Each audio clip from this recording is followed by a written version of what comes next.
Well, good afternoon, friends and loved ones and family. On behalf of family, we want to begin by welcoming you as we gather here in celebration and honor of Jerry Clarkson. We're here today with two purposes. We're here to remember, and we want to do a lot of that.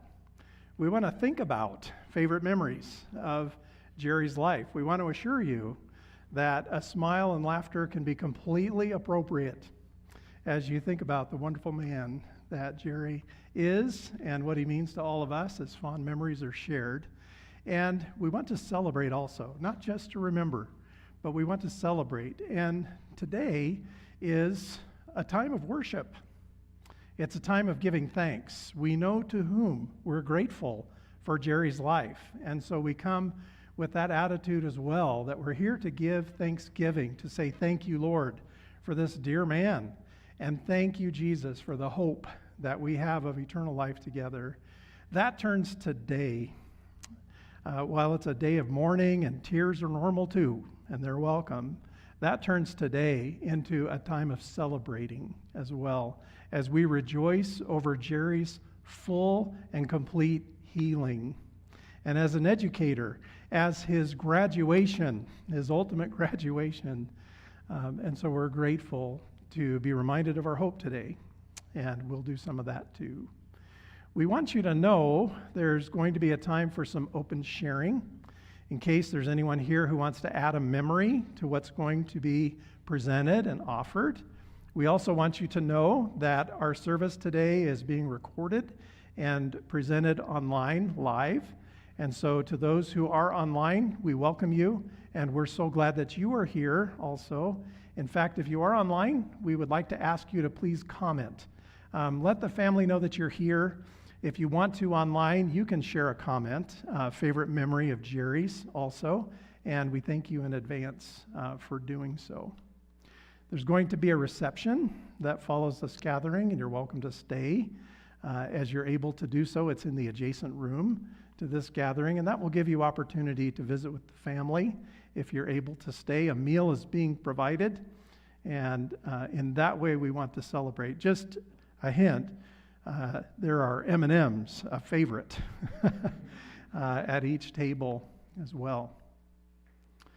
The family's chosen a few people to share, representing Jerry's early life, celebrating some of those middle years, and celebrating some of those later years. And I happen to be one of those three speakers.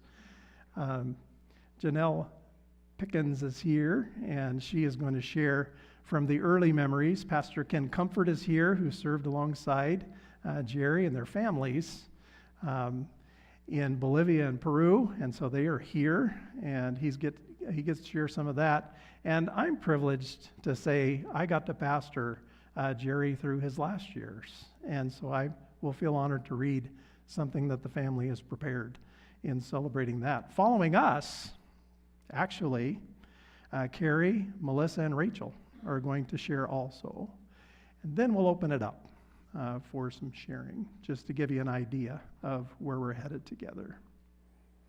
At this time, I want to introduce Pastor Alan Wynock, who is here and has decades of connection with this family and Jerry, and a deep love for him and his family. And he's been asked to please open our time with prayer. Thank you, Alan. Let's pray. Our Lord and God, we are here to honor the life and passing of our family member and friend, Jerry. And we come together in this moment with a wide range of emotions and a deep sense of loss. As we offer sincere thanks for his life and influence in our lives, we're also processing how we lost him so soon. We invite you, Lord, into this memorial service to both hear our thanks for Jerry's life and to care for each one of us, your children, in this moment of hurting and grief. May our celebrating and grieving and our time together be avenues for closure and healing. Lord, be our shepherd as we walk through this valley. Amen.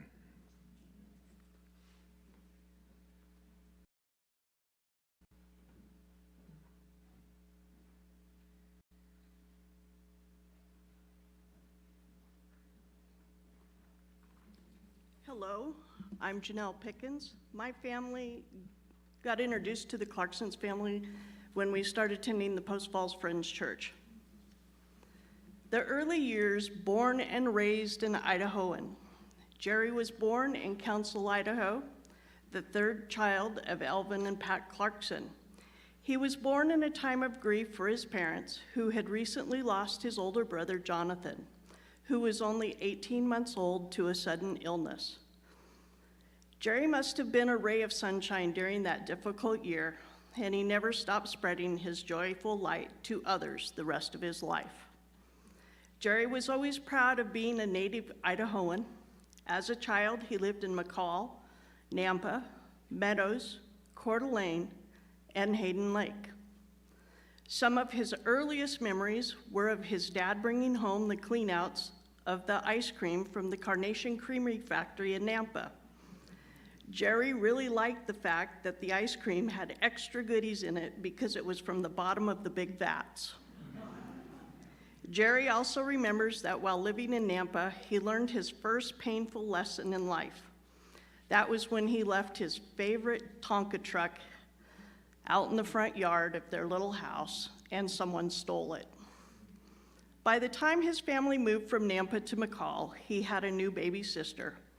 From then on, Jerry would be sandwiched in the middle. He was the only boy between his big sister Joy and his little sister Carol. Jerry was full of stories of growing up in Meadows and Hayden Lake.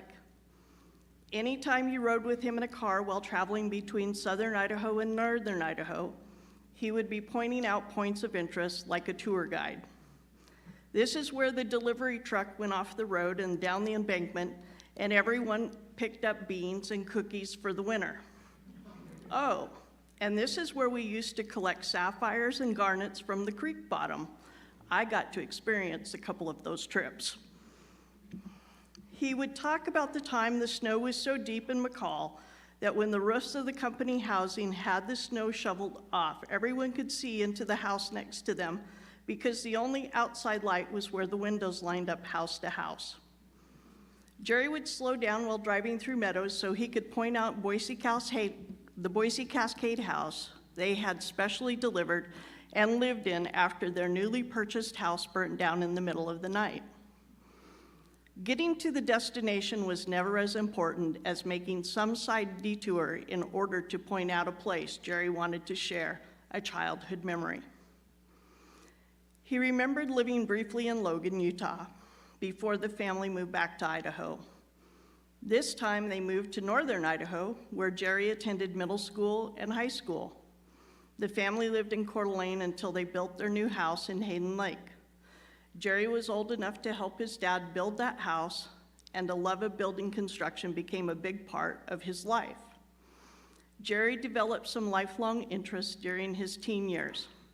He would go weekly to the local rock and gym club, while many of his older enthusiasts enjoyed making kibashins and teaching Jerry what they knew.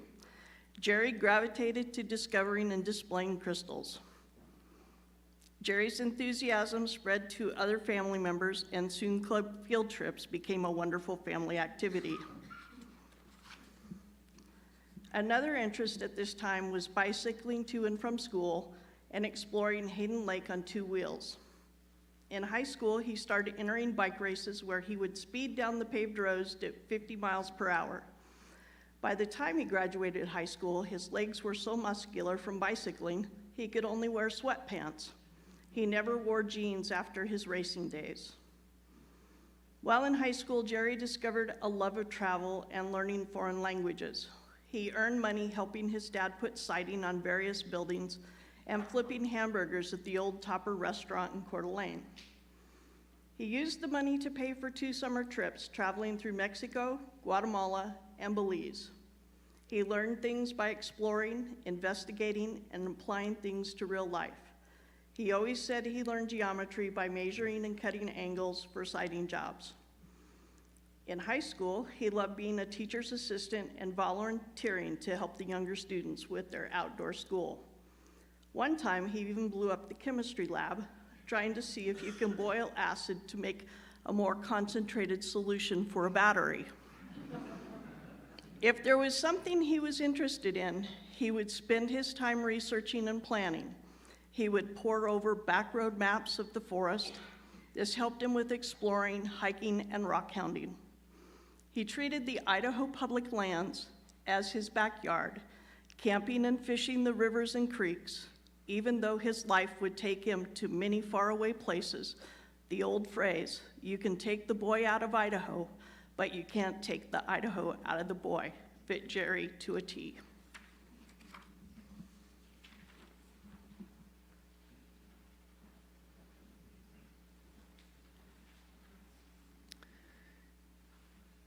Jerry never had a time when he wasn't attending church. His parents were active members of the evangelical Quakers, and so he learned about God and the Lord Jesus at an early age. As a boy, with the influence of his Sunday school teachers, his vacation Bible school teachers, and his family, Jerry made the decision to receive Jesus as Lord and Savior of his life when he was invited to do so. By the time Jerry was a teenager, he was beginning to wonder if maybe God wanted him to be a pastor. He was encouraged in that direction by many spiritual leaders at Post Falls Friends Church who saw something special in Jerry. After graduating high school, Jerry moved to Nampa, where he attended Northwest Nazarene College and enrolled in a pre-seminary program. He lived the first 2 years of college with his grandmother, Elsie Clarkson. And after Elsie passed away, Jerry moved into the campus and continued his studies in the religion department. He worked at several jobs while attending college.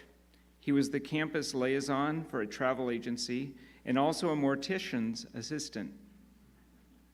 He had stories to tell about being able to fly home to Coeur d'Alene on standby for only the amount of airport taxes and surprising his parents on long weekend.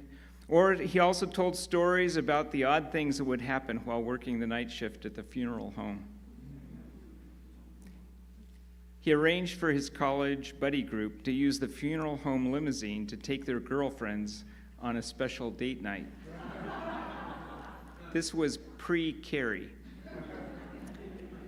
Jerry was always working, so when he was able to get his first ministry job as youth pastor at the Lutheran Brethren Church in Nampa, he felt like his life was now going in the direction of having a vocation. His senior year of college, he was working as a youth pastor for Meridian Friends Church, this church. That was in 1981, and Earl and Annie Tixon were the pastors of this church. It was during this time that Jerry met a freshman student named Carrie Calder, who was studying to be an art teacher. He started bringing Carrie along to youth group events so she could help him chaperone. And he must have liked what he saw in her because he kissed her for the first time at a Sunday night movie and popcorn event at the Tixon home. That started a 44-year relationship of them walking together and serving Jesus in many ways. Because of some health concerns, Jerry would take 3 more years to finish up his senior year of studies in the religion department and get his degree at Northwest Nazarene College.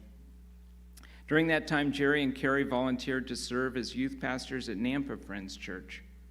After college, the couple got married in 1985 and began a volunteer position of pastoring the Ola Community Church on the weekends, and during the week, they continued to help Nampa Friends Church with youth activities and different work construction jobs. Because Jerry was working as a framing foreman, building houses around Nampa, it was no problem designing a giant cross to put over the door of the Nampa Friends Church, or turning their altar rail that was being removed in a remodeling project into portable prayer rails that could be moved as needed, and those are here this morning or today. After a few years of pastoring up at Ola, many people began asking the couple if they were ever going to finish Jerry's pastoral preparations and go into seminary. It seemed impossible to make the move, as the couple had no way to make that happen. Then suddenly God opened the door. A pastor named Ron Fredericks invited Jerry, Carrie, along with their new baby Melissa, to come and live with them so that Jerry and Carrie could establish themselves in the Portland area and be able to attend Western Evangelical Seminary. With their little truck and an open trailer, they moved their meager belongings over the Blue Mountains from a small town in Idaho to the big city in Oregon, feeling a lot like the Beverly Hillbillies. It was too late to start school that year, so Jerry worked framing houses and later cabinet construction. The family lived in Hillsboro and attended Hillsboro Friends Church. With a scholarship from Northwest Yearly Meeting of Friends, Jerry began studying at Western Evangelical Seminary, where 3 years later he would complete a Master's of Divinity degree. While attending Hillsboro Friends Church, Jerry and Carrie served any way they could, teaching classes, cleaning the church, building the new roof over the foyer, and translating when needed. As the church incorporated a Spanish-speaking congregation, and this is when I met Jerry and Carrie on a furlough. During Jerry's last year of seminary, Jerry and Carrie were encouraged by Ed Kamek and Rod Friedrichs to consider missionary work in Bolivia. Jerry and Carrie began praying about this and agreed that if God opened the door, they would say yes. God did open the door, and so 6 months after graduating from seminary, Jerry and Carrie and their 2 daughters were boarding a plane to Costa Rica for a year of language study before moving to La Paz, Bolivia as missionaries. Jerry and Carrie and Melissa and Rachel arrived in Bolivia in 1984. One word to describe Jerry was passionate. He loved teaching and learning new things. He was enthusiastic about people and new places.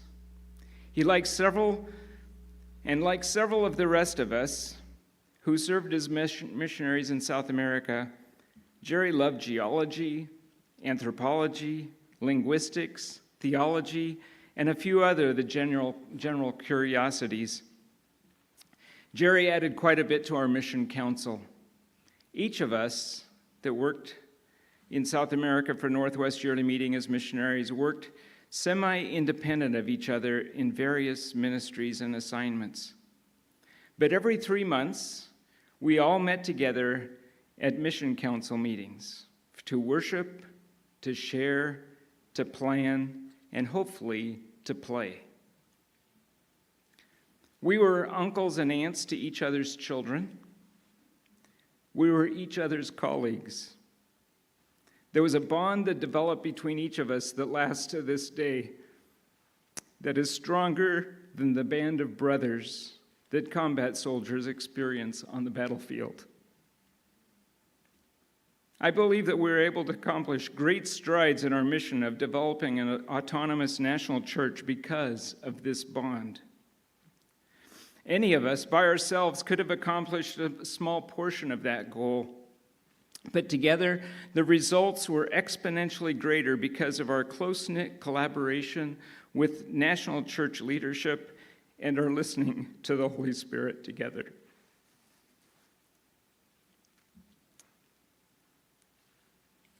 As a mission, we were small, but the things that we were able to achieve together made our mission, even as small as it was, world-class. We were one of the first mission organizations to actually say, we're going to leave where we've been working for so long to allow a national church to prosper on its own. Jerry brought technology to our mission council meetings. At the end of each council meeting, Jerry, with his laptop computer, as the recording clerk, would produce a rough copy of the minutes of our discussions for all of the rest of us to go over before our next meeting.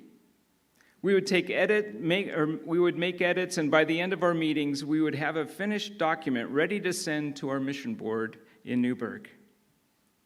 Jerry also started us on a database of our discussions so that we could easily go back and remember what we had agreed on in previous conversations. Jerry made our work easier so that we could also play together, and there were many times we would go off and do something together as a mission council.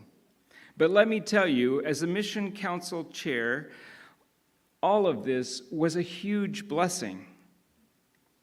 Communication with Northwest Yearly Meeting from such a distance, a lot of times was hard. And before Jerry and Carrie came, that was also the advent of fax machines, and it was also the advent of internet. We were dealing with only mailing things back and forth from North America to South America.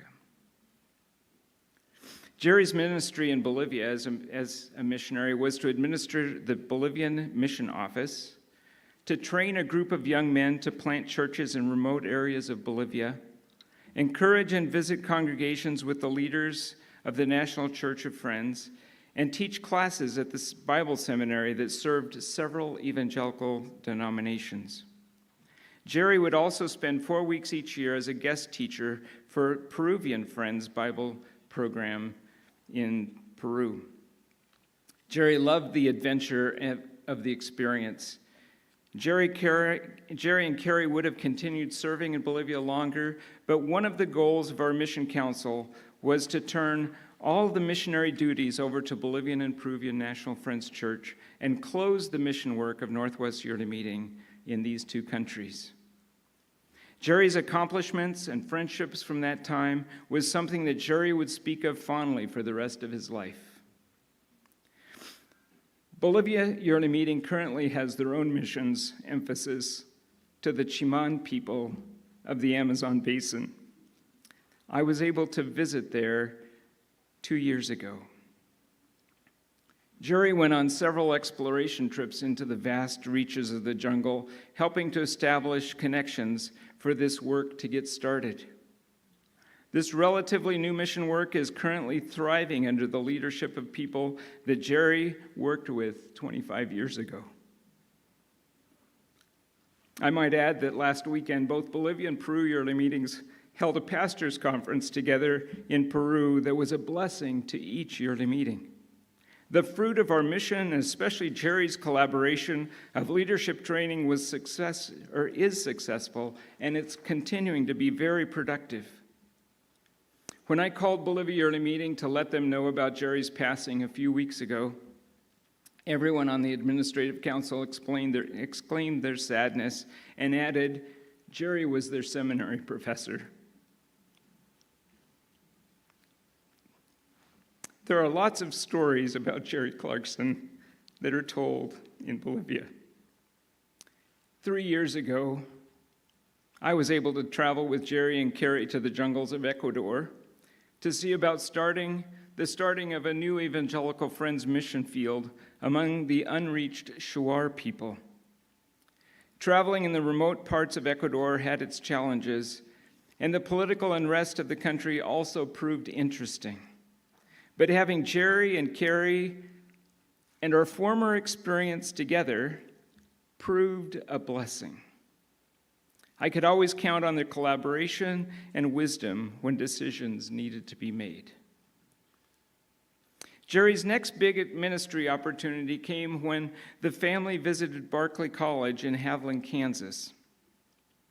Jerry interviewed for a teaching position as their missions professor, but because the college was not ready to hire anyone full-time, they suggested that Jerry speak with the pastor and directors of the Haviland Friends Church. Haviland Friends wanted Jerry to pastor their church plant in Dodge City. Jerry would spend the next 5 years helping the Dodge City Family of Friends congregation learn how to organize themselves to function independently from Haviland Friends Church. Jerry was involved in the local pastors group, helping them organize their holiday dinner each Thanksgiving. He was asked to help pilot a chaplaincy program to the meat packing plants there in Dodge. During Jerry's last year at Dodge City, he took on a long-term subbing job at the middle school. Because he was well-liked and his students performed better on their state testing than in the previous years, the superintendent offered Jerry a full-time job teaching the next year. Jerry would have to enroll in a program to get his teaching degree. Although the offer was tempting, Jerry and Carrie had already accepted a ministry job in Texas that they felt God was leading them to do. League City, Texas is halfway between Houston and Galveston. The Coalition of Hispanic Churches of Friends of North America needed someone with Jerry's talents to do video production and online computer classes for Spanish speakers who wanted Christian and pastoral training. Although Jerry had not started the program called Instituto Alma, Jerry was instrumental in moving the program's format into the internet digital age, something that he did for our mission council in Bolivia and Peru. Jerry would work the next 3 years with the director, David Burns, traveling to various locations, filming classes, and attending regional and international events, promoting the program. Jerry would also put his building talents to work renovating the League City Church building so that it was usable for several congregations to use. This included chasing a family of raccoons out of the attic and with cleanup after Hurricane Ike slammed the area. When Jerry's time of ministry came to an end in Texas, It was weighed heavy on Jerry's heart to return to Idaho so Jerry and Carrie could be closer to their parents and be available to help them. So with nothing but a rental agreement for a duplex in Nampa, the couple moved again, this time to a place that to them seemed like coming home. The move back to the Treasure Valley would end an area of Christian ministry as Jerry's main focus. It was, however, just the beginning of a new chapter of Jerry's life as a full-time teacher.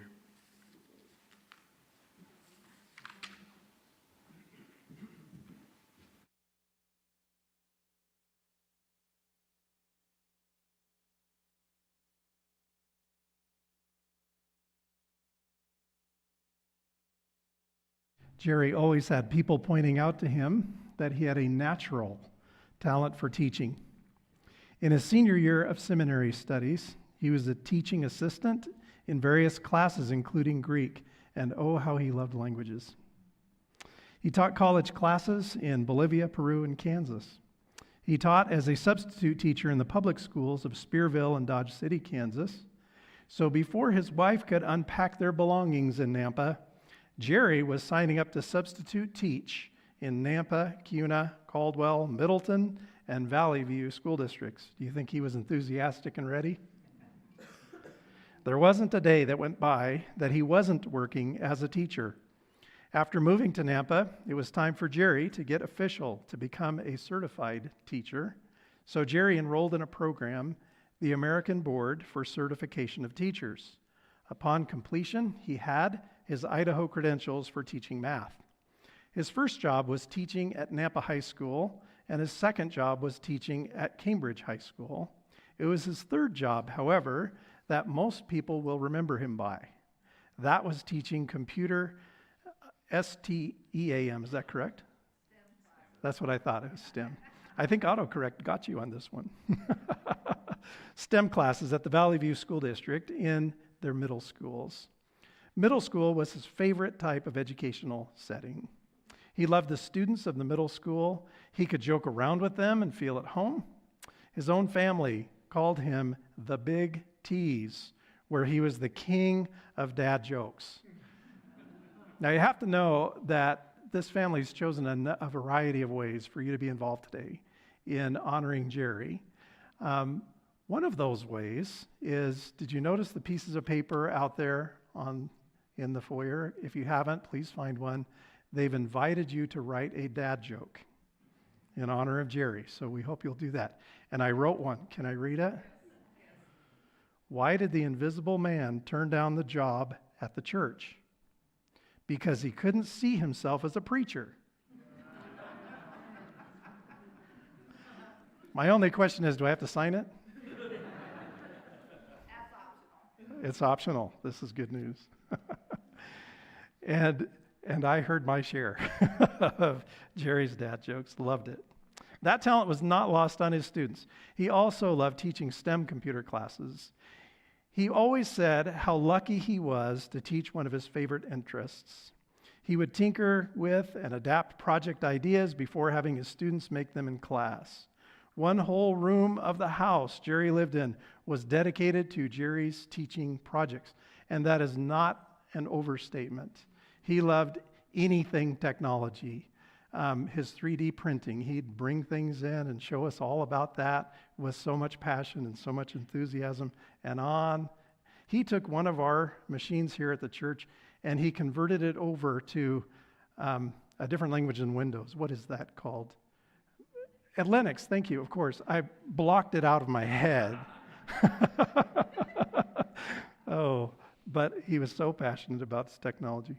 Jerry and Carrie still remained active in the churches they attended, often teaching classes or helping with building projects. They attended the Star Friends Church, the Nampa Vineyard Church, and Meridian Friends Church.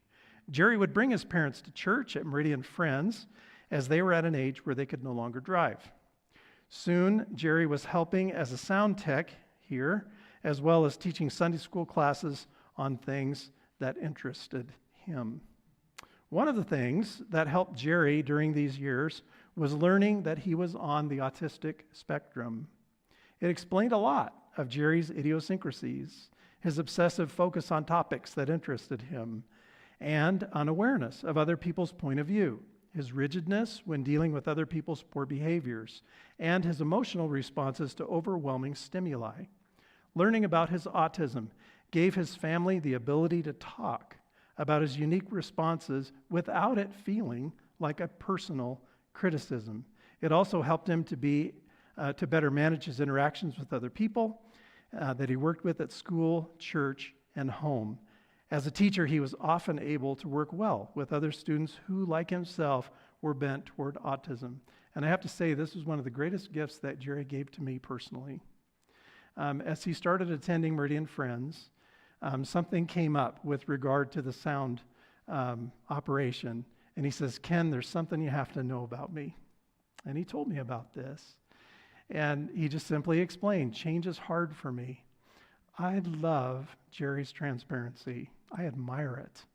I so appreciate his simple honesty with that. And man, it was so helpful for me simply to know. One of the highlights during the last few years was Jerry being able to take 2 mission trips to Ecuador. He loved sharing with people what he had learned from working with the Shuar tribal people and the good experience it was to work with other missionaries in Ecuador. A favorite story of his was how to eat palm grubs and piranha fish. And of course, he told us those stories with pictures. But Jerry didn't stop there. If you knew Jerry, when he did something, he did it with all of his energy and all of his focus. And so I'll never forget when Jerry came back from his first, I believe, Ecuador trip. He dressed fully as a Shuar, complete with a spear. So here's Jerry at church running around as Shuar with a spear. And he's big and he's got a beard. And I'm thinking, what are visitors going to think? I just don't know. But I love his passion. I love his heart. I love, like I say, his transparency and willingness to be himself. Well, Jerry pursued his interests. He would go fishing, hiking, camping, mushroom gathering, and huckleberry picking whenever he could. He loved the adventure of a trip, and his family explained they would start setting up the tent while he was mapping out where they were going to go next. There was always something else to do. There was always something on the horizon that he was preparing for. So you see a couple of maps here. These are pictures, but they're sort of like maps. You'll see in the other room lots of maps on every table. That's in honor of Jerry's spirit of adventure and his readiness to look forward to the next thing. He took up bike riding again when he started to get arthritis so badly he could hardly walk. It was something he really enjoyed doing, and it gave him the physical therapy he needed to help him to be able to do the adventure trips that he so enjoyed. Jerry loved his family and being close to help his parents. That was very important to him. While living in Napa, Jerry and Carrie could also be close to Carrie's parents. After a few years, Jerry and Carrie were blessed to have their daughter, Melissa, and her husband, Oji, move close by. Then, 5 years ago, Jerry got to be a granddad when their first grandson, Dewa, was born. Jerry had a lot of family and friends in Idaho, and now he has a lot of family and friends in heaven. There, his troubles are over, and he gets to be with loved ones that he hadn't seen for a long time. He gets to meet his brother, Jonathan, whom he had never met before, and his sister, Joy, and his parents, Pat and Elvin. He also gets to see his Lord and Savior, Jesus Christ. We will all miss Jerry, and we're so grateful for the opportunity to have known him. It was already mentioned about these 3 pieces of the altar, and the story was delightful to hear about that. Apparently, if you don't know anything about Friends churches, we don't always make decisions quickly, and there was a lot of indecision about what to do with the altar and some kind of a change. So this was Jerry's wonderful solution as to what to do about that. And it kind of tickled me to learn that this was used as coffee tables in their home for many, many years. I appreciated that. It's very practical. I just love it. Jerry always had time for me, Carrie. I'm always here pretty early, but it got to where I had a hard time getting here earlier than Jerry and Carrie. We so appreciate Jerry's devotion to this church, for his ministries, for his passion for us, and his love for us. And I'm going to miss those times of just listening. Jerry bragged about and raved about his students. One of the last conversations I had with Jerry is him explaining to me with tears, and Jerry often had tears, explaining to me with tears what it meant to him to have one of his students come up to him and say, "Mr. Clarkson, before you I did not get math, and now I do." It brought him delight. It brought him great joy. I got to see one of the big cards that was signed by all these students, and I want you to know, if you don't, that there are several from the schools back here. There are students here, there are administrators, there are teachers who are here. You were such an important part of Jerry's life. One of the things I understand students did for Jerry as well is they folded origami, and Jerry received dozens of these origami figures, which are a symbol of healing. And so another way for you to be involved in honoring Jerry's life today, where did I put it? Oh, and I forgot to mention that table. That table is from Guatemala, and it's something that Jerry picked up as a junior in high school.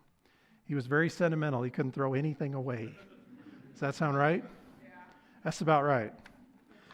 There are cutouts of Jerry's maps, and there are at least 5 of them on each table for the meal. There are also instructions for origami. So if you want to fold an origami map and take it with you to remember Jerry, know that you'll have the chance to honor him that way. Well, at this time, we're going to offer some space for family to share their tributes.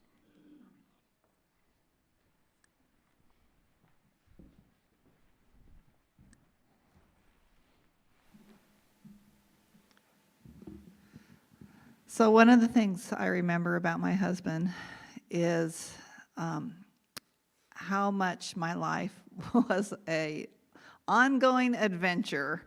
I had a very adventurous life being with Jerry all for those 44 years. We were going to celebrate our 40th anniversary this year, but we didn't quite get there. But you know, I was a freshman at college, and he was a desperate senior looking for a girlfriend. And so, you know, those 3 years that he was taking one class at a time to finish college, I think that was so he had more time to hang with me. And he worked his way through college. He was the first person in his family to go to college, and he had to work his way to get there. He was always a very hard worker. And he never let the fact that we didn't have any money stop him to have some fun and have some adventure in life.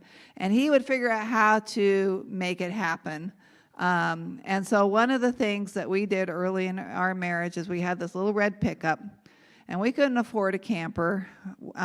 We had an old Army surplus plus tent that we would use on the weekends to camp in while we were doing volunteer work at the Ola Community Church. We'd go up there every weekend and camp, and I told him I'd go camping with him anytime you wanted, but the deal is that he had to do the cooking. There was later on in life I kind of regretted that bargain, because there was a few times that the meal was a little bit questionable. I remember we had a really long day, and we were on a dot-to-dot trip going from points of interest all the way to Missouri and back. And we had our little homemade camper on the back of our truck. And it had gotten so late, and we were tired, and he was going to cook us some hamburgers, but it was too dark to even see the grill very well. And so the wind had been blowing, and he cooked up the hamburgers, and he put it on a bun, and we put some ketchup on it, and I bit into it, and I swear there was a bunch of sand in that hamburger. I ate one bite, and I said, "Honey, I'm just too tired to eat anymore." So that was the bargain. Some meals were good too, but most of them was like, okay, we'll just go with it. And that little camper took us a lot of places. Some people that have known him for a long time may have remembered it, but we had this red pickup and this canopy shell that he built out of plywood and covered it with blue tarps. So it was our little blue camper, and we had a little platform in there and some foam pads and sleeping bags, and when we got tired, we'd just lift up the sides of the canopy and roll in and put it down, and we'd sleep any place and every place. And I remember being at my grandma's house in Bountiful, and we had pulled that little camper in there, and we had parked it in the back orchard, and we were sleeping in there, and we pulled out our little homemade camp table, and we were grilling up stuff and cooking up stuff that we had made. And my grandma Leah said to my grandpa Clive, "You go tell those kids to get in this house. They're supposed to come in here and stay with us and come in and with everything." And Grandpa Clive says, "Oh, Leah, you just leave those kids alone. They're having a great adventure." And I think he was jealous that we were having so much fun. And he wished that he could just go off on some adventure and do that too.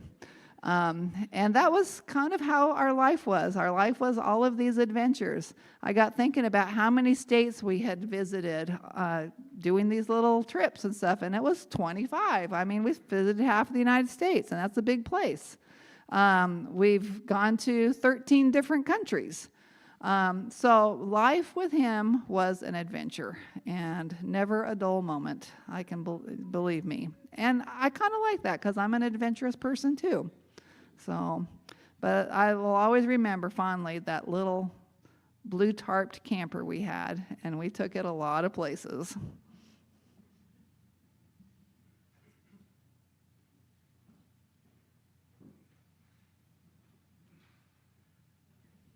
Hello. I knew Jerry Clarkson for 36 years. 36 years is kind of a long time, but at the end of it, I don't feel like it was long enough. Jerry Clarkson was my dad. I'm Melissa Gandara, his daughter, for those that didn't know. I mean, most of you probably knew, but for the record. One of my earliest memories of my dad is him teaching me how to ride a bike. The neighbors across the street gave us, I was 3 and a half, the neighbors across the street gave us a little 12-inch blue little bike, and I spent probably 3 weeks on the sidewalk with my feet on the ground, straddling the bike, just kind of like pushing it along with my feet. At the time, my dad was in seminary full-time and also working full-time. So finally, one Saturday, he got around to coming out, and he asked me to put he held the bike seat up behind me and asked me to put my feet on the pedals, and he pushed me along. I think it was like maybe 2 passes of him pushing me along, and I kind of figured out how to use the pedals and how to ride a bike. So that was that. We spent a lot of time in Hillsboro on Sunday afternoons with my little blue bike, riding behind my parents who had a tandem bike, and they would put Rachel in a bike carrier, and I'd pedal behind them as they were riding the tandem bike around Hillsboro on these Sunday afternoons. So, yeah. My dad would say that I'm a quick learner at the bicycle, but I don't think I was a quick learner. He had taught my cousins a few years before that to ride a bike, so I think I just learned faster than them. But I don't think I was a quick learner. I just think I just didn't want to disappoint him. He kind of had a weird way of showing that he loved someone, so I kind of wondered a lot of my life if I disappointed him. The way that he showed how he loved you is by sharing his passion something that he was passionate about with you. I remember when I was 11 years old, I was having a really hard time. My mom and I were fighting a lot. I think it was because I was an 11-year-old hormonal girl, and that's kind of what 11-year-old hormonal girls do. But my dad's solution to it was, the solution to the problem was that he would take me to work with him 1 day a week. So, at the time, we were in Bolivia. He was a missionary. So we would get in his 1985 red Toyota Land Cruiser and drive up to the mission office in uptown La Paz, Bolivia. And we'd go down to the basement of the church, and we'd set up the basement church of the church as a little classroom. And my dad would teach a class, seminary level class in Old Testament theology in Spanish. And it was my job to take our camcorder and to film the class and make sure that I got lots of shots of the students, because he wanted to show the people that had supported the mission all those years in North America what it was like to be in seminary in Bolivia for the students. So I don't know how many 11-year-olds have audited a seminary level Old Testament theology class in their second language, Spanish, but I have. And most of his students also were learning Old Testament theology in their second language, because most of his students spoke Aymara, and Spanish was actually their second language. So, like I said, he kind of had an unconventional way of showing that he loved people. But he really, really believed that I could do anything. I mean, including, the cinematography on a documentary of evangelical friends missions in Bolivia in the 1990s. But, I don't think I'm going to add some cinematography to my resume, but there you go. When I was older, he took me to college. We lived in Kansas at the time, and so we drove out to George Fox University in Newberg, Oregon, just the two of us. So it was like 3 days of being in the car, just me and Dad. And so at orientation the last night in Newberg, Oregon, Fred Meyer does this thing where they're open from 11 p.m. until 1 a.m. if you have an orientation badge. So it's only for George Fox students, and it's like a big party. So Dad and I, we went. It was the last day of orientation. We went to this Fred Meyer thing, and my dad bought me a 110-count tool set in a red case, as well as a roll of duct tape. Because, if he was going to leave his daughter 3,000 miles away in a different state, I guess I probably should have a roll of duct tape with me. So, yeah, he just, I don't know, he was the kind of girl dad that really made me think, growing up, that I could do anything, and I really admire that about him. I think that for a girl dad, that's really, really important for dads to tell their daughters that they can do anything.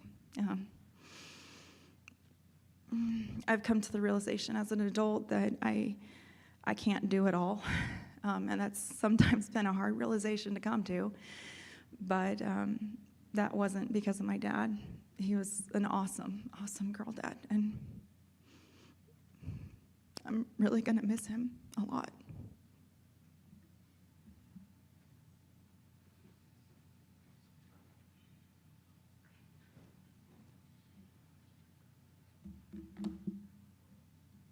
Hi, I'm Jerry's younger daughter, Rachel Clarkson Reed. Don't worry, there's just the two of us that you all have to listen to. I knew I was going last, so I figured I'd keep it somewhat brief, but I just wanted to share a few of my favorite things about Dad and the things that I will miss the most, with a couple stories thrown in there. Many people have mentioned his sense of humor and just his love for a good joke, his love for a good pun, a good dad joke. He also had occasions when he really loved a visual joke. And so I remember one thing that he did for my sister and I was he taught us both how to drive. He taught a few of our cousins and I think one of my aunts how to drive as well, at least stick shift. And we had exchange students when I was a senior in high school, and so my dad also taught one of them to drive. And the day that he was going to start teaching Sandy, my German sister, how to drive, he said, "Okay, Rachel, I'm going to put you in the car in the back seat because it's going to be funny." And he hands me a bicycle helmet. So I put on a helmet and I get in the car, and Dad's in the front seat also in a helmet. And Sandy gets in the car and finds Dad in the passenger seat in a helmet, me in the back seat in a helmet, and next to me, also in his very own helmet, Ivan, the family dog. It was good. Yeah. It was a good one. Something I loved about Dad was just his love of learning, his knack for figuring things out, and just his love of sharing that knowledge with other people. Melissa hit on this too, but it really meant a lot to me that Dad believed that us girls were capable of learning anything. I don't know if we had had brothers, if the things he did with us girls would have been any different, but I kind of don't think they would have. He taught us how to help out on the different construction projects, how to cut, how to measure twice, cut once. He taught us things about how to fix a car. I have changed brakes on a car and lights and plenty of tires because Dad really believed that we could. When he was bringing me up to college, one of our cars had broken down. And so we reached out to a friend in Oregon who had a car in Oklahoma that needed to be brought to Oregon. The time we were living in Texas. So we went to Oklahoma, got the car, brought it back to Texas, and then we loaded up the pickup and drove it across the country to Oregon to drop me off at school. And the trick about this pickup was it was a 1959 Ford, and it had sat for a decade. And so in the course of that trip, Dad taught me how to change all 4 tires, because all of them popped. At one point we had, between Oklahoma and Kansas, when it was in Texas, we had to take out the gas tank and seal the gas tank because it was rusty. And so then, and put it back in. So I learned about that. And then on this 6-day drive from Houston, League City, but Houston to Portland, we stopped every 300 miles to change the fuel filters. So I learned how to do that too. It was great. And along the way, we were camping in multiple locations. So, another thing Dad loved was camping and being outdoors. And that was just this really beautiful time. And I realized as I was thinking about this that was the most one-on-one time Dad and I spent together, because it was just he and I for 6 days with this really old truck. But it was a really beautiful time. And then the other thing I will miss most about Dad is his sense of adventure. I really think that I am a more adventurous person because of who my dad was. And there are a number of adventures we had as a kid that sort of became these legendary family stories. When we lived in Bolivia, he really wanted to go fishing because that's something that he, loved doing his whole life. And where we lived, actually it's right there on the map, was at 11,000 feet, and the mountains just go up from there. And so he would take us on these semi-off-roading trips to these alpine lakes. I mean, at one point we were driving on a cliff that was like this, and it was shale, and that was the road, to these alpine lakes to try and go fishing. And we did this multiple times when I was a kid, and I think in the multiple years of doing this, my mom caught a fish once. But it was just such a fun, we'd get in the car, we'd get a little scared because we were on these terrible roads, but we also always had a story at the end of it. Other adventures we had are what became known as the firework incident. We had a group of high school students visit us in Bolivia, and they bought fireworks at a local market, and were not allowed to take those back to the US because they had a responsible adult supervising them. And years later, Dad said, okay, we need to get rid of these fireworks. And so they were Roman candles. We had already burnt the sticks that go into the Roman candle as kindling. And so we went up into the mountains near our house, up this back road where we wouldn't hurt anything. And there were the Roman candles with no sticks and a group of small bottle rockets. And so Dad had the brilliant idea to stick a bottle rocket inside a Roman candle, stick that in a bottle. And he told Melissa and I, okay, go down the road so that you won't get hurt. Stay out of the way. So he lights the thing, and the bottle rocket goes straight up in the air, and the Roman candle goes whoosh, whoosh, right down the road toward his 2 daughters. We hit the deck, and it whooshed over our head, and from then on, we didn't stop after that, but we were now put behind a boulder for safety. Yeah. Later in life, as we grew up, I live in a different state, so I didn't get to visit as often as, I wasn't here all the time, but one of the things I would love when we would come visit is all of the different hikes that we would go on, and Dad really taking my husband and I around Idaho to show us the places that he loved. And I know as a family, we're planning to keep doing some of that. It's what Dad would want us to do.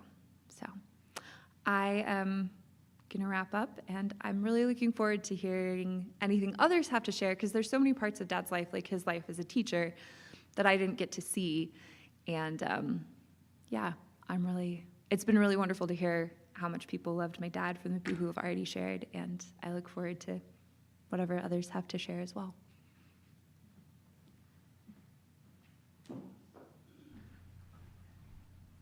Is this a remarkable family or what? So at this time, we do want to open the opportunity in case there are others that would like to add a memory. Because we're online also and recording this, we would ask you to use a microphone. So this is available, or this one up front if you prefer. So if there's somebody that would like to share, please feel free to make your way forward.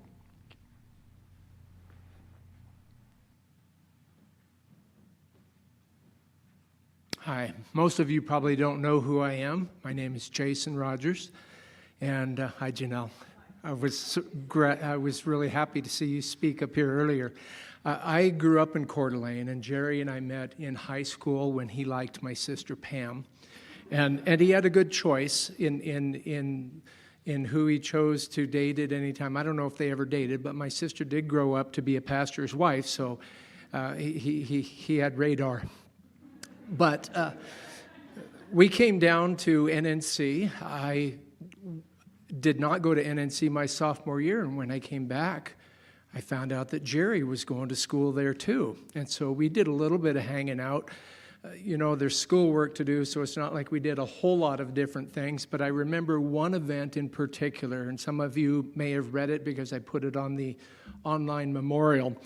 But Jerry and I didn't have anything to do. I think it was Easter weekend of 1982.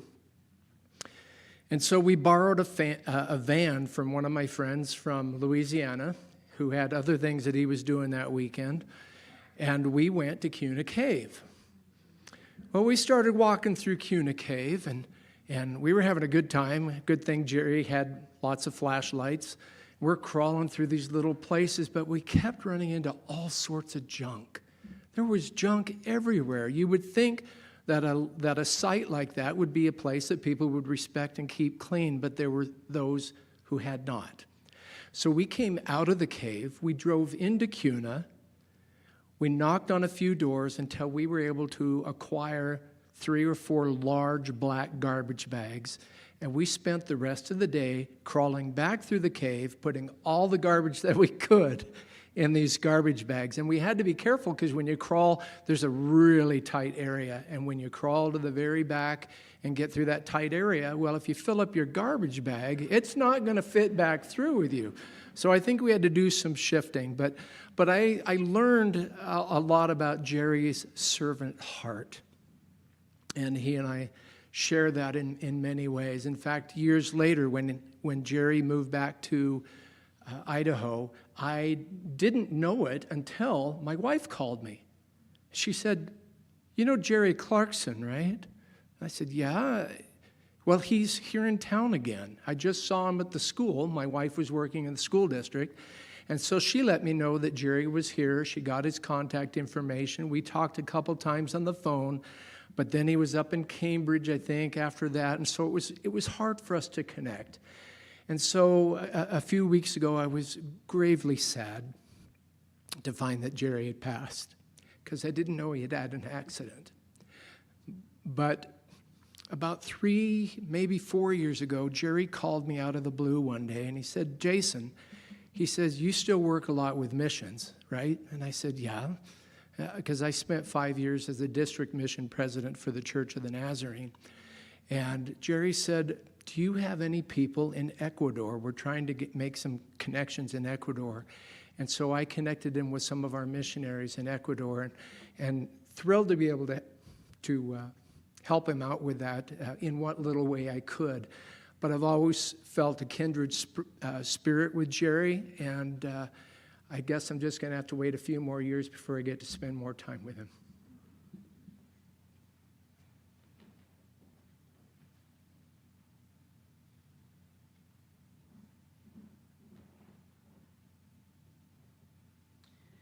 So I'm Carol. I'm Jerry's sister. So I've known him for 60-some years. I won't tell you how many, because that would say how many I own. But I can fill you in a couple of stories when he was younger. He worked with Dad a lot. We both did. And I remember one time that my dad went and bid on a building to put the exterior siding on it. And the guys told him, "Oh, it's going to be a couple of weeks before we're ready for that." So Mom and Dad said, "Okay, we'll go take vacation." The next day, Jerry takes a phone call. It's from the contractor. They want Dad to start tomorrow. Jerry turns to me and he says, "We're going to work tomorrow." Okay. So we went and sited the Medicine Man Pharmacy down on Ironwood. And Dad came home and he said, "Did those guys call?"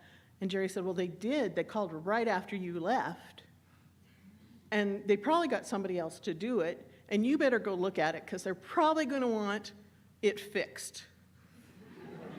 Because we don't think they did it right." So here goes Dad and Jerry, and I had to go because I had helped do the siding. I'd done all the cutting work. And Dad walked around the building and he said, "Well, that's just like I do it. And that's just like I do it." And Jerry pointed out all these things that he thought were wrong. He didn't, he knew they were right. He lied. Anyway, we got to the end and came all the way around the building, and Jerry said, "Oh, by the way, here's your check." And of course, my dad said, "Oh no, here's your check," and gave it back to us. I had another story, and it's gone. But yeah, a lot of Jerry's younger life was adventurous, just like his older life. He loved to go rock hounding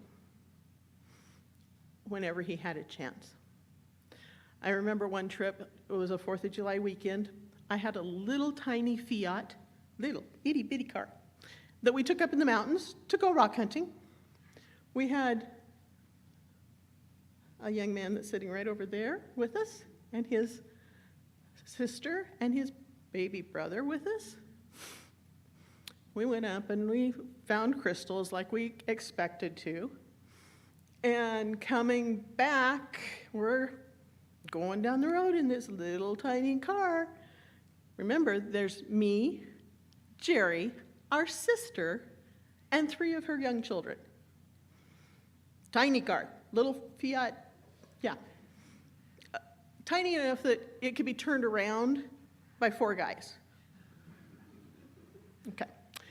So we're driving along. We've got a RV in front of us pulling a trailer. And all of a sudden, over the top of our little tiny car flies a deer.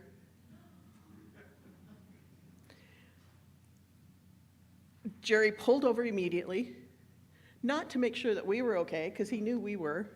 He jumped out of that car, ran up to the RV to see if they were okay. That was his heart. They were okay. They were more worried about us. That deer had actually gone between the boat trailer and the back of the RV and had just flipped right out over the top of us. Unfortunately, it didn't make it. But my dad always said that Jerry's love of rock hounding kept our family together. And I really think that's true, because we went on a lot of trips exploring in the mountains to find a certain crystal. I know it's there. Nobody else does. But I'm sure it's there. He'd be right. It would be there. So that's some of what I remember of Jerry.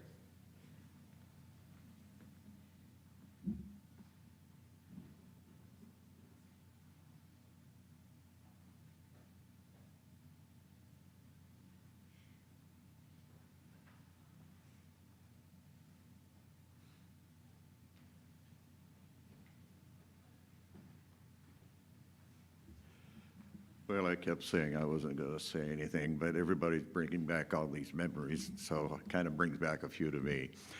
I'm Melvin Clarkson, his uncle, and that's the only ones left. But anyway, I can remember Jerry mostly when he was little, because they lived at New Meadows, and my dad died. A realization that just came to me at this, that Jerry passed away at 64. His granddad passed away at 64, my dad. And it just kind of, well, that's kind of interesting, you know, but my mom and I would go up to New Meadows, and Carol had come along then. She was younger. But Jerry was little, and Joy, his older sister. And I can remember one trip we took, and they always, we'd get up there, well, they always like to go drive on the mountains. Jerry's dad was always looking for deer in the summertime to see where they're at so we could go hunting. So we were driving around, and Joy was bigger, and so she got the privilege of sitting in the front seat if she would sit still. And Jerry, being little, he was in the back seat with us. He's a wiggle worm. He'd be on top of me, and then he'd be over on top of Mom, and then he'd be back over here, and back over there. And I can just remember him kind of wiggling all over the place, you know, and he would try to go up in front. He couldn't sit and look out one window. He had to look out all of them. And so that was one of my memories of him. Talking about the rocks and the crystals and all of that, I got married and moved out and everything. Well, Jerry came down and lived with my mom at the house there in Nampa. And so when my parents remodeled the house, when we first moved into it, they built this whole opening. It was actually, they enclosed the porch and made another bedroom. And that opening, they enclosed that and just made a big shelving unit out of it. And so here's all the pictures in my high school class picture, all of these pictures and stuff. So the next time I went in, after Jerry had moved in, all those pictures had kind of gotten moved to the side, and here's all these crystals and rocks and geodes and all of this stuff here, you know. I'm kind of getting replaced by a rock. The family moved to harder areas, I guess. But anyway, I remember Jerry a lot for his talking about his experiences on the mission field and such, and it encourages me that he is so influential in these areas and had a dedication for what he did. So just a few of my memories as an old uncle.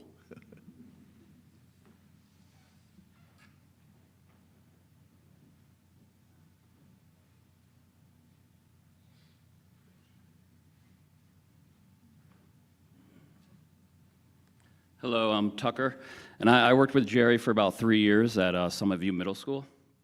And the first thing, I guess, what I remember about him is the most is his hands. He had these big hands, and he'd always talk to you like with these hands coming at you. And I was always like, oh, this guy's gonna pinch my cheeks here or something. One time at school, we did it was twin day.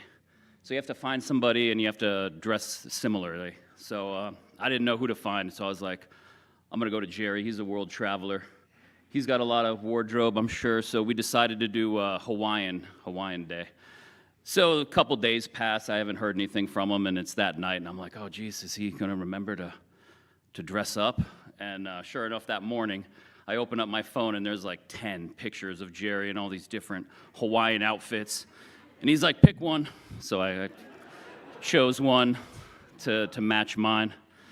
At Summitview, I was a computer teacher with Jerry, and they wanted me to do keyboarding with the kids, which is basically you just want the kids to memorize the keyboard. So I went and introduced myself to Jerry. I'm like, oh, hey, I'm Tucker. I'm doing keyboarding. And I heard you had done something similar. And I'm like, do we have these plastic covers to cover the keyboards? What are we going to do here? And he's like, well, Tucker, I'll tell you what we're going to do. We're going to go get some boxer shorts, men's boxer shorts. We're going to sew up that pee hole. We're going to put the keyboard, we're going to put those boxer shorts over the keyboard. They're going to put their hands up those legs, and by golly, they're going to learn to type. And sure enough, they did pretty well at it. Thanks.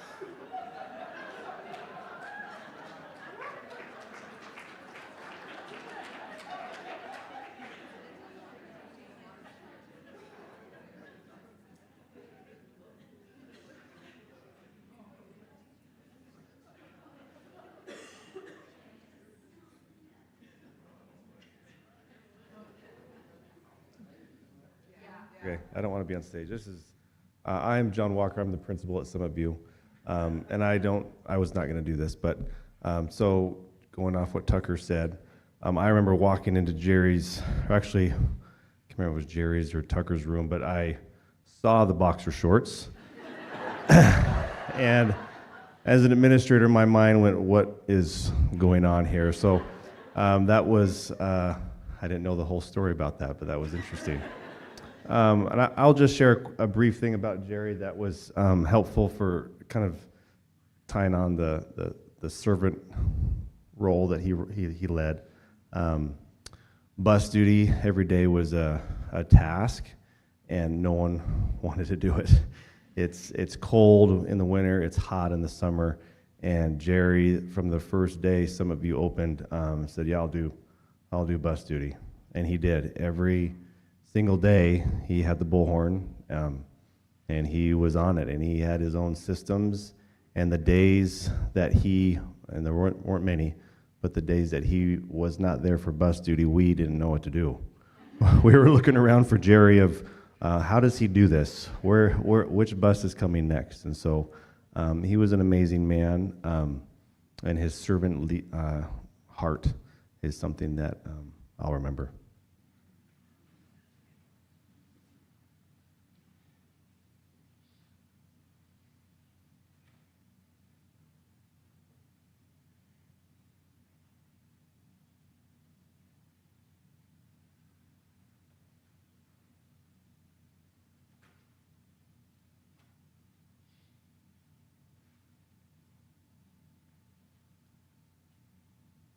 I just wanted to share one other thing about Jerry at Summitview.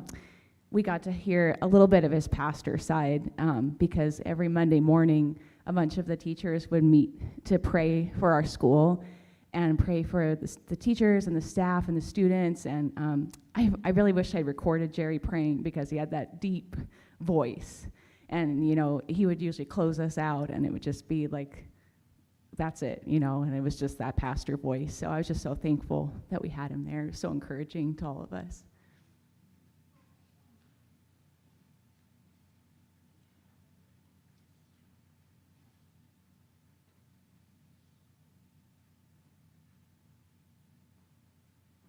Hi, I'm Amy. I'm a social studies teacher at Summitview, and I taught with Jerry. Something I wanted to share, and like what will stay with me about Jerry is that when I first came to Summit View, he was already a teacher for a year, and he was the first teacher that I met. And he remembered my name, not just my last name, because as a teacher, we kind of just go off like, hey, Lo, hey, Webster, hey, so-and-so. No, he would say, hi, Amy, how are you doing? Good morning, Amy.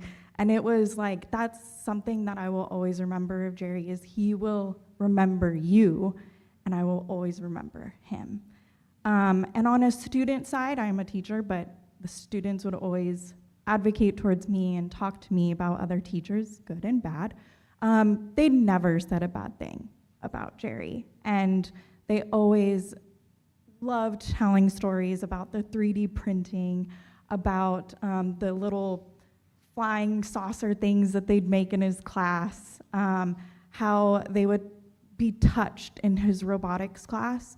And he ultimately touched so many students' lives that I know there will be students out there in the future that are going to do amazing things because of what Jerry taught them, especially in STEM and robotics. He influenced so many students' lives that they will go on to do amazing things.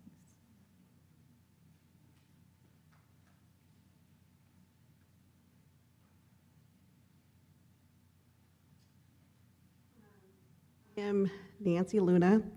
He was my classroom neighbor across from me, was Jerry Clarkson. One of the things I'm going to remember him is every morning, where's Jerry? There's Jerry. He's coming down the hall and straight into my classroom because he has to tell me something that happened to him, or a story about Ecuador, or about his children, or just what he ate for dinner. So I was like, okay, Jerry, go for it. Just tell me what you got to say, because I got to get my classroom ready for class. So I'm always going to remember those little steps I would hear coming down the hall, because I know where he was going to go. He was going to go to my classroom, because he had to share something. He just had to. And then I teach Spanish, so I knew who to go to if I needed someone to cover my class. Like, hey, Jerry, I have to go. Something happened at home. I need you to cover my class. I know you can teach them Spanish. Oh, sí, yo sí puedo enseñar en español. But the problem was that I would get back and I'm like, Ms. Luna, Mr. Clarkson was saying some random stuff and I don't know what he was saying. So I would look at him like, Jerry, what were you teaching them? He's like, whoa, what are you not teaching them? So those are the memories I'm gonna have of Jerry, he would collaborate. He would share his stories. And yes, ladies, I would hear about your stories about growing up in La Paz. So those are the memories I have of him. I'm gonna miss him. The start of the next school year, I don't know what I'm gonna do. I don't know how it's gonna feel not hearing those little steps going down the hall. It's gonna be a whole new person. And what hurts me the most right now is knowing that he was so prepared and getting ready, because he's like, you know what, Luna? You're gonna be down from being department chair. I'm gonna apply for it because I wanna lead. I'm like, go for it, Jerry, you got this. And it's just gonna be kind of hard not seeing him across from me. So those are the memories.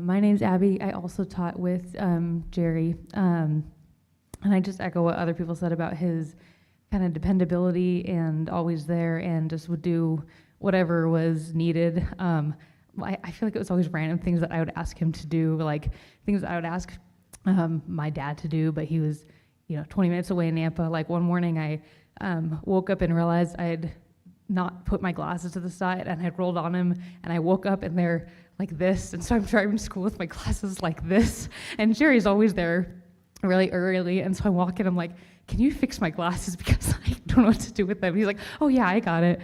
And he's fixed my pencil sharpener when kids would just jam all the pencils in there, and just like silly little things like that, that when someone leaves, it's, I don't know, it's not the practical stuff that mattered, but it's the little things that like I don't know, sometimes make you miss people too. So I'll definitely miss Jerry.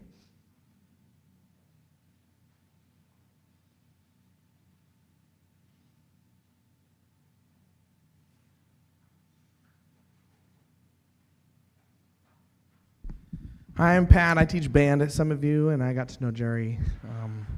I have a couple things I remember. He fixed my stuff too. I brought him a laser pointer. I said, Jerry, can you fix this? Because it's like an industrial one. Kind of hurts your eyes to look at it. And the button was stuck, and it took him a couple months because he kind of forgot about it, I think. But then I reminded him, and he said, oh, I'll give it to you this week. And he showed me some more things about how it worked that I didn't know, which was really cool. And then I got to know him in our Monday morning prayer meetings. That he was just a really big blessing to have at those also. But he also just never felt awkward walking in and interrupting your class, no matter what you were doing. So I teach in band. I'm teaching a woodwind class, and Jerry comes in and just bursts in and says, hey, I was just walking around the whole school, and I thought I heard, you know that sound, which I don't know if anyone knows this sound, but when there's two engines that are almost just at the same frequency from each other, and it sounds like something's going on, and I searched the whole school, and then I realized it was just the flutes playing out of tune. To which all my students looked at him and were like, thanks a lot, Mr. Clarkson. And then he just walked out. He was gone. So that was Jerry for you.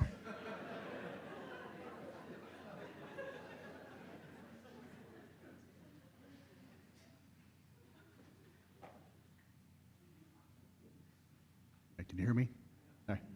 My name's Todd. I taught with Jerry for 4 years at Sage Valley and taught for him at Summit View as well. So got to know him pretty well. When I was a new teacher at Sage, John can attest to this, sometimes they just tell new teachers, you're doing this now. And so the thing that they told me is you're going to be coaching robotics. As a new teacher, I said, okay. And so me and my partner were teaching robotics, and Jerry one day just showed up and just started helping. And did that on his own time. I can't tell you how much I appreciated that, because he knew how to do things with the kids, with the programming that I didn't know how to do. And finally one year I just had enough of it, and I went to the principal and said, would you please pay this man? So finally the last year that we were at Sage Valley, they were able to find some stipend money for him. He took those kids, took his own group, and did some great work with them for robotics. The other thing that I still have at my desk that I will always appreciate, other teachers, you can appreciate this, that sometimes random things in your class will just disappear because you teach middle schoolers, and sometimes you've got sticky hands in there. And the one thing that would just drive us nuts was when they would take the spool out of the tape dispensers, because you know that if that thing gets lost, that tape dispenser is completely useless now. Well, I just mentioned it offhand one day, and the next day he came to me with one. He said, here you go. I just 3D printed this thing. And so, like, you just saved me $15. And then every single time I lost one, he'd have another one for me. So it was just odd little things that he would think of. So just a very thoughtful man, and I will miss him a lot.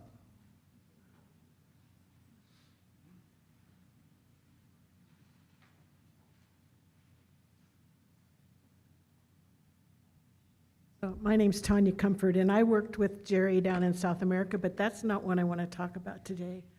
I want to say that I was looking up here. He was almost 65 years old, and usually when we get to that age, it's worth thinking about when we're going to retire, when we're going to stop doing what we're doing and enjoy life and do what we want to do. I'm inspired today about how many teachers especially shared what even today, I mean, if he was here today, he would still be doing, and how he inspired them, how he helped people, how he reached out even before anyone asked and helped him. And I feel like that's an inspiration for my life in the future. And I just appreciate that about Jerry. And thank you, teachers, for being brave and sharing in a situation that you're not familiar with, because you've inspired me by how he inspired you.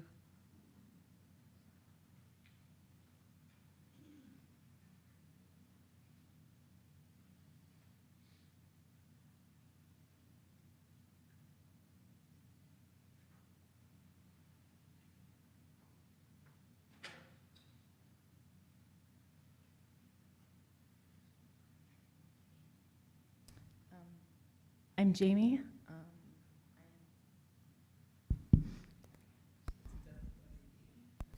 I'm a substitute teacher at Summit View. One of the first times that I met Jerry, he said, "Hey, are you Russell's mom?" I also have children who go there. And I said, "Yes." He says, "Do you know that he probably has autism?" Fortunately, I already knew that. But I said, "Yes." And he says, "Well, let me tell you, that's just great." And then he talked with me for about 20 minutes about how wonderful it is to have autism.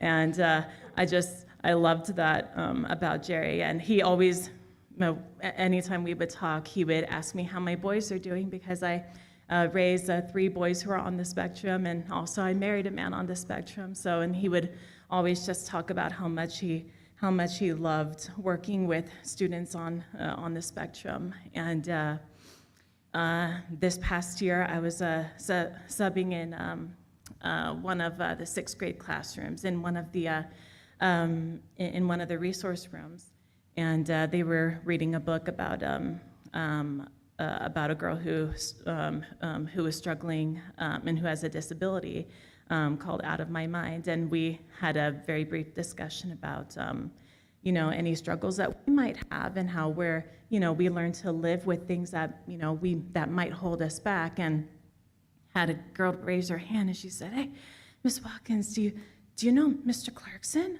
Yeah, I do." And she says, "Well, Mr. Clarkson, did you know that he has autism?" And I said, "Well, yes, he does." And she says, "That means it's okay for me to have autism too."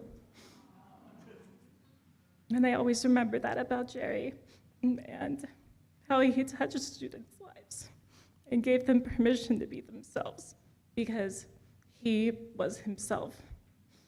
And I just hope that his family knows just what an influence he was.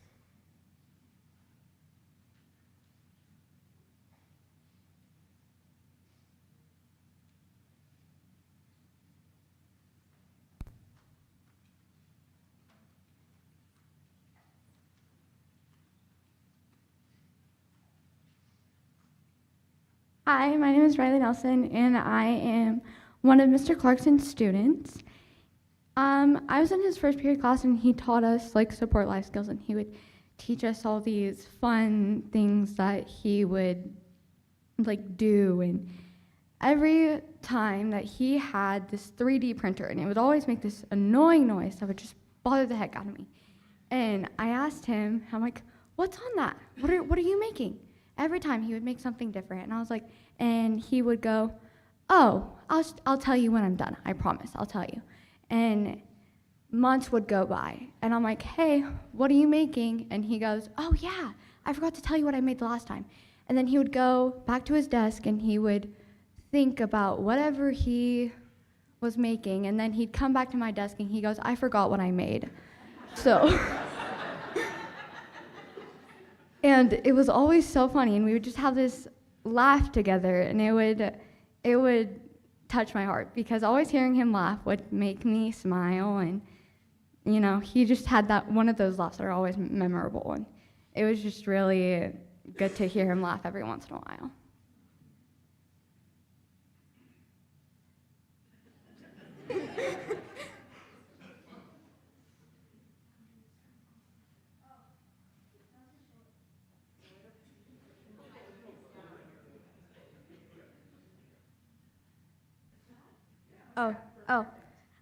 My name is Lily, and I was one of Mr. Clarkson's students in first period.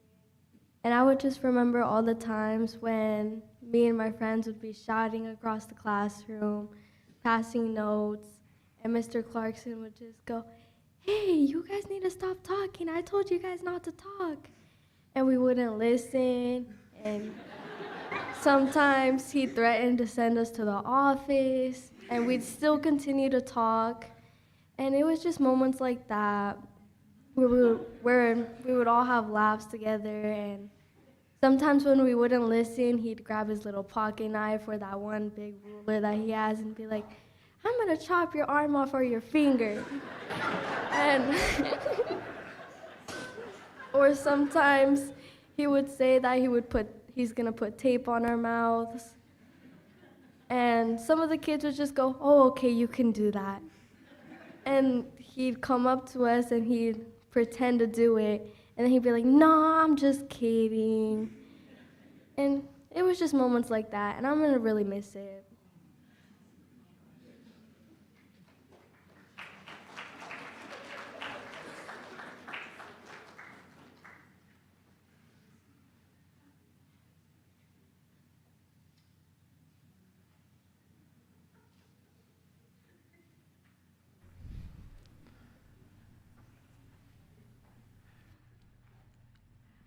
It's been said that a life is not so much measured in terms of years or months or days as much as it is moments. And so many precious, precious memories have been offered here to give God praise for. You've all done such a beautiful job of celebrating and honoring. And I'm glad one friend spoke to our deep appreciation for these teachers. At our church, we strongly believe that there aren't just a couple of ministers at our church, but all of us are ministers. And we're so deeply grateful for Jerry's call to ministry, the lives that he's touched and influenced. And we want to say thank you to you as well for continuing to inspire and to invest in next generations.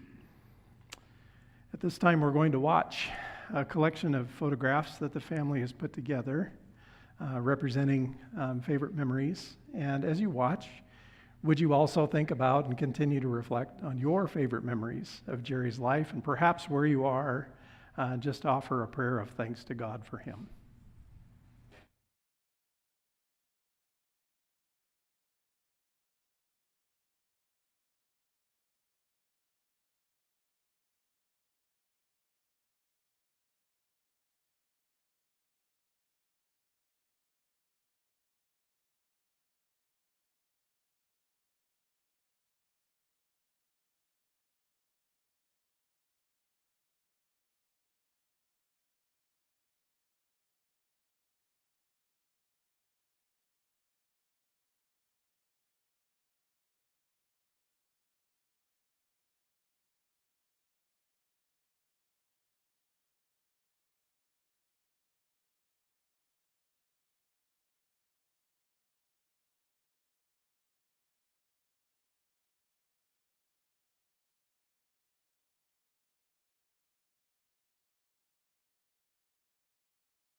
The Apostle Paul wrote in 1 Thessalonians 4, brothers and sisters, we do not want you to be uninformed about those who sleep in death, so that you do not grieve like the rest of mankind who have no hope.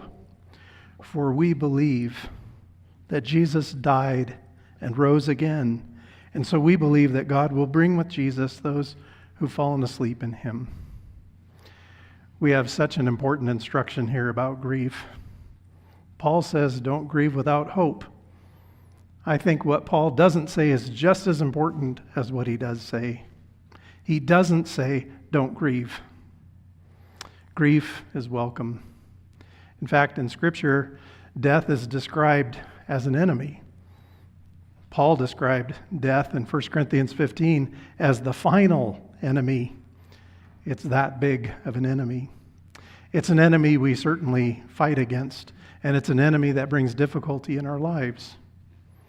Grief is difficult. It's real. It's not something as believers in Christ that we have to deny. Our grief is here. To not grieve would be unnatural. Well, we know that life will somehow reshape after the loss of a loved one. We have that confidence that life, even here and now, is going to move forward, but it will be different. And there's a hole in our lives. There's a hole in our hearts. And today, together with our tears and with the sadness that we have, we recognize that as a reality for all of us. But perhaps you're familiar with the phrase, lost the battle, but won the war. We're so grateful that there is a hope to hold on to at the same time. And so as we recognize the reality of how hard this is, and we do so together, we recognize our joy and we recognize our hope in Jesus Christ. Well, we know that death is an enemy. Often when we talk about losing someone, we say they lost a battle, especially with a prolonged illness. But we know in faith that Jerry has won a war because Jesus has won that war for him. We celebrate that. We recognize that that hope will help us in moving forward. We grieve, but we don't grieve without hope. We're sad, but we're not in despair. We're grateful for what lies ahead, a defeat of this enemy. Well, enough talking about battle. Today we've recognized a lifelong Quaker. Enough talk about war. I want to say a final word simply about peace to your family, and I want to speak the peace of Jesus over you. I had the privilege of visiting with Jerry just 4 days before his passing. You know, Jerry was looking forward before his accident. We had him scheduled here to teach a class. And Jerry did teach classes of things that he was very interested in. And in this case, he had gotten enraptured in a study on the Greek words for God that describe Old Testament descriptions of God. I haven't said that nearly as cleanly as he would have told you, but you get the basic idea. There's lots of descriptions or names for God in the Old Testament, and he was so interested in how those were translated into Greek in the Septuagint. Can you picture it?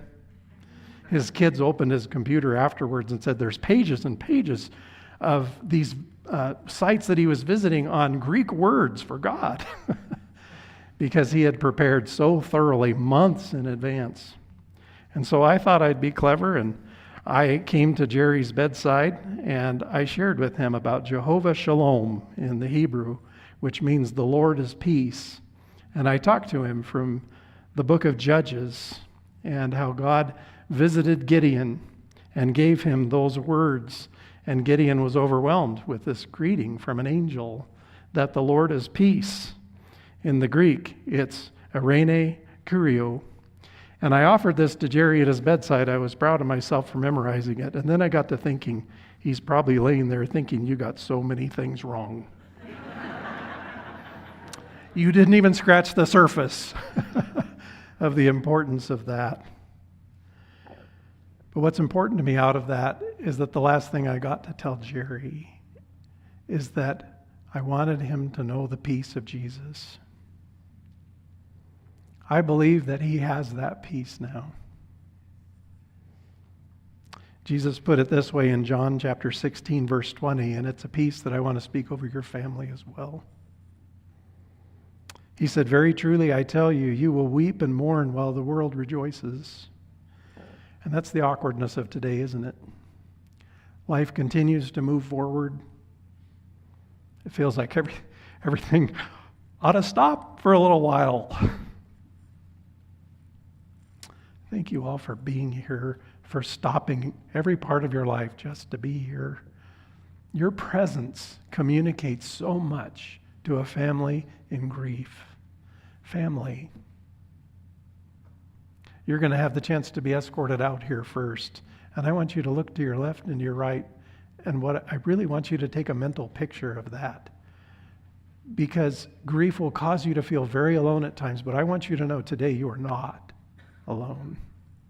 Your dad, your husband, grandpa has touched so many lives.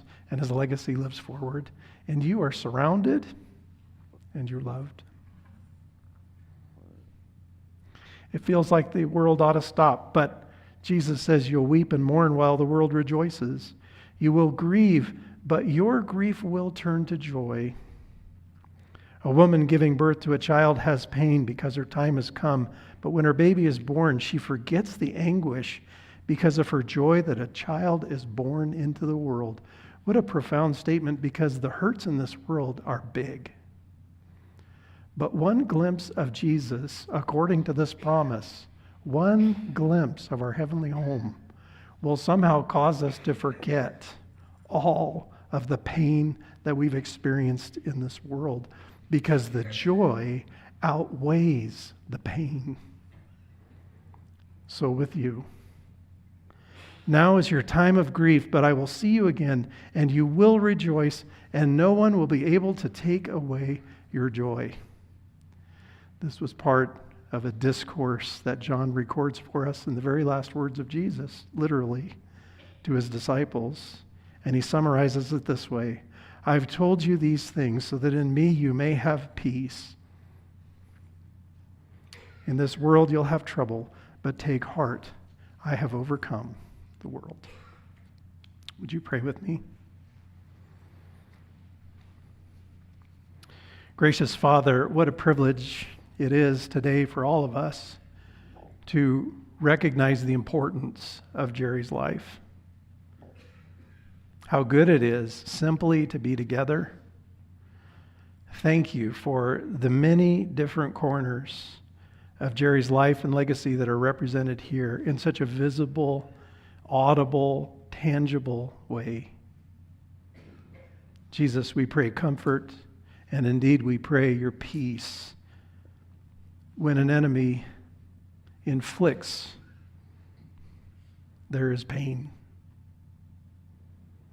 But Jesus, thank you that there is a greater victory won by your resurrection. Help us then to grieve, and help us also to grieve with hope.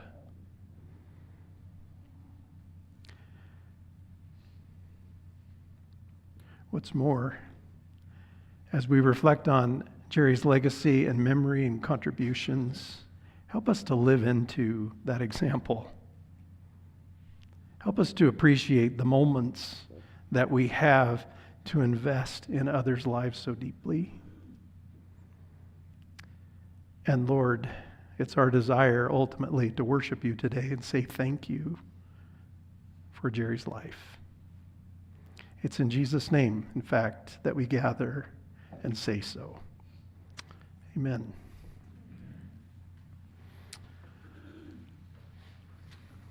We want to invite you to be our guest as you're able to stay for a meal and reception that follows this gathering. You will head to the right as you exit these doors, and you'll have the chance to follow the family all the way out there, and you will find them there. We're going to go ahead and invite you to please remain seated at this time, and we're going to allow the family the opportunity to be dismissed first. May God's peace and blessing be with you today. We love you.